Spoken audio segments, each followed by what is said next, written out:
नमस्कार दोस्तों, हरे कृष्णा, राधे राधे। व्रत विधि उपाय में सभी लोगों का स्वागत करती हूँ। आज के वीडियो में हम बात करेंगे निर्जला एकादशी के दिन हम क्या क्या दान करेंगे, कौन से दान से हमें पुण्य फल की प्राप्ति होती है और कौन सा दान महत्व रखते हैं। निर्जला एकादशी का डेट, टाइम, शुभ मुहूर्त और साथ साथ में पारण का शुभ समय मैंने आप लोगों के साथ शेयर कर चुकी हूँ। उस वीडियो को आप लोग जरूर देख लीजिएगा। सबसे पहला दान जो माना जाता है वो है जल से भरा हुआ घड़ा। जी हाँ, निर्जला एकादशी के दिन खुद निर्जल रह के अगर घड़ा पानी से भरकर आप दान कर सकते हैं तो इससे बड़ा दान और कोई नहीं हो सकता।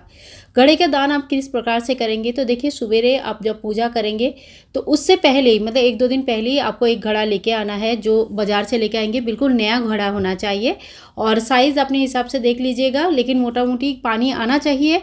और मीडियम टू बड़ा साइज़ का लीजिए। बहुत छोटा साइज़ का घड़ा अगर होगा तो वो उसमें कोई पानी आता नहीं है, तो वो दान का विशेष महत्व कुछ रहता नहीं है। ठीक है, तो कम से कम थोड़ा सा पानी आए, 2-4 लीटर, 5 लीटर, 10 लीटर, इतना बड़ा घड़ा आप ले लीजिएगा। ठीक है, इसके बाद देखिए, घड़ा को आप जब पूजा करेंगे तो भगवान श्री विष्णु नारायण के दाहिने तरफ जल भर के वहाँ पे स्थापित कीजिए। कैसे करेंगे, नीचे थोड़ा सा तिल का आसन लगाइए, फिर घड़ा को स्थापित कीजिए। कंठ में कलावा या मौली, रक्षा सूत्र जो भी आप बोलते हैं वो बांधिए और शुद्ध जल से पूरे घड़े को भरा जाता है। इसके बाद 2-4 दाना चीनी या मिश्री का डाल दीजिए। शरबत से भरा हुआ घड़ा दान करने का नियम है, लेकिन शरबत अगर डालेंगे तो बाद में कब आपका घड़ा दान किया जाएगा, टाइमिंग आपको पता नहीं है कब आप दान कर सकते हो, तो उसमें खराब होने के चांसेस है। इसीलिए शरबत का जो सामग्री है वो आपको अलग से दान करनी है। तो घड़ा के ऊपर आपको घड़ा को एक ढक्कन लगानी है, वो भी मिट्टी का ही होना चाहिए। उसके ऊपर आप कोई भी ऋतु फल लेकर रख के दान कर सकते हैं। ये घड़ा जब आप दान करेंगे तब इसके साथ साथ क्या क्या होना चाहिए, एक घड़ा आप दान कीजिएगा। ठीक है, इसके साथ शुद्ध जल होना चाहिए भरा हुआ। खाली घड़ा कभी दान नहीं किया जाता है, शुद्ध जल से भरा हुआ होना चाहिए। जल आपका ही होना चाहिए। जहाँ जाएंगे मंदिर वहाँ जल भर के दान करने का कोई महत्व नहीं होती है। इसके साथ साथ आपको कच्चा आम और साथ में चीनी या मिश्री यानी कि शरबत बनाने का जो सामग्री है वो अलग से दान कर देनी चाहिए। ठीक है, साथ में आप भगवान विष्णु जी के नाम पे कोई भी पीला वस्त्र 100 मीटर का दान कर सकते हैं। ये संपूर्ण आपकी इच्छा है। और साथ साथ में कोई भी एक या एक से ज़्यादा ऋतु फल सब जो है ना दान करना चाहिए। तो एक घड़ा हो गया, घड़े में भरने के पानी हो गया, साथ साथ में ऋतु फल हो गया, चीनी हो गया, और जो आपने साथ में जो भी मिश्री वगैरह लिया है वो हो गया, एक कच्चा आम हो गया। तो ये सारी चीज़ें आपको एक साथ दान करनी है। इसके बाद 2 नंबर में आते हैं बीजना यानी कि पंखा।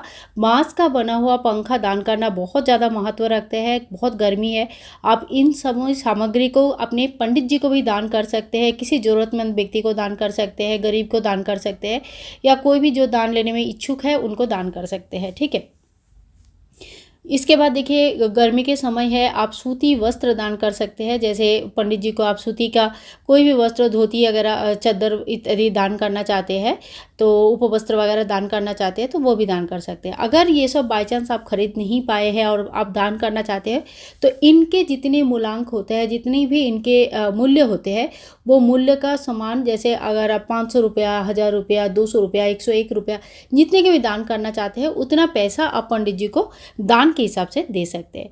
इसके अलावा देखो, गर्मी का दिन है तो आप खड़ाऊ दान कर सकते हैं, जो लकड़ी का खड़ाऊ आता है जो पंडित जी लोग पहनते हैं, या नॉर्मल जूते चप्पल भी दान कर सकते हैं, कपड़े वस्त्र वगैरह दान कर सकते हैं।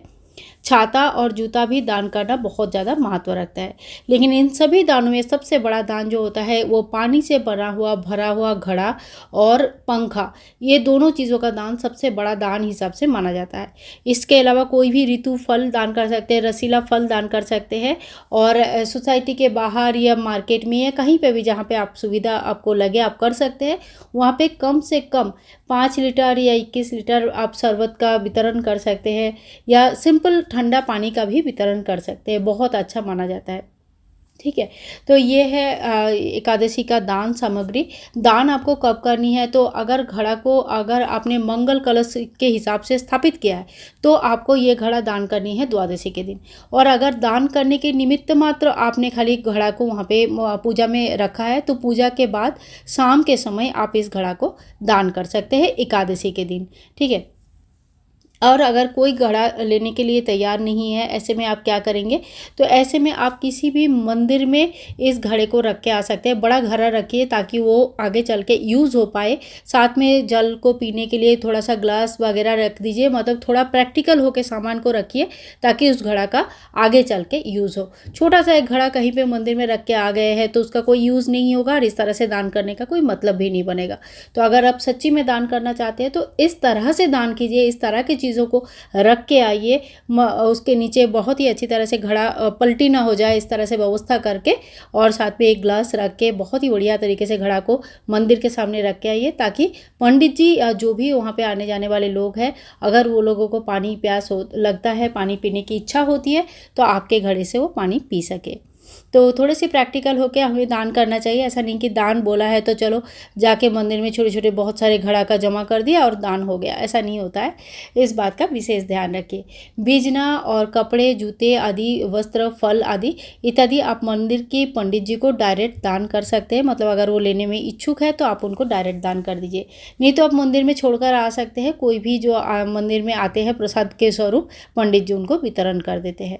तो आज की वीडियो अगर पसंद आई तो please like share and comment, channel को सब्सक्राइब करके रखिए। मिलूंगी नेक्स्ट वीडियो में, तब तक के लिए राधे राधे।